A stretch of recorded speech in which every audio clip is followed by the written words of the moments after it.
আজকে আমি করব একটু আম দই।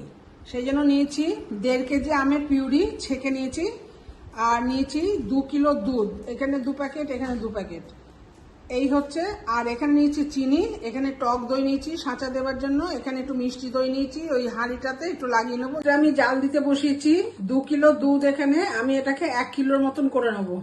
আর এখানে আমটা আমি ফোটাতে দিয়েছি, এটাও আমি শুকিয়ে জলটাকে শুকিয়ে নেবো।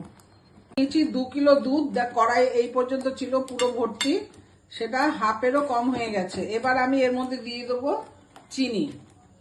আমটা দেখো আমার জাল হয়ে গেছে, অনেকটাই ঘন হয়ে গেছে।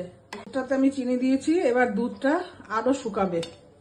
আমের পাল্পটা আমি জাল দিয়ে নিয়েছি, আর এটা হচ্ছে টক দই সাঁচাটা। এবার এই দুটোকে আমি একসঙ্গে মিশিয়ে নেব। মিষ্টি দইটা যেটা এনেছিলাম সেইটা এই যে হাঁড়ির মধ্যে আমি ভালো করে মাখিয়ে নিয়েছি। দুধটা যখন কুসুম কুসুম গরম থাকবে, যেটাতে আঙ্গুল দেওয়া যাবে, এই যে দেখো আঙ্গুলটা দেওয়া যাবে, সেই সময়ে এই যে আম আর টক দইয়ের যে পাল্পটা এসে আমি মিশিয়ে দিলাম। দইটা আমি ঢেলে দিয়েছি, মানে এবার দই বসবে এটাতে। এই দেখো কালকে যে আমি দইটা পেতেছিলাম, দেখো কি সুন্দর দই হয়েছে, দেখেছো আম দই।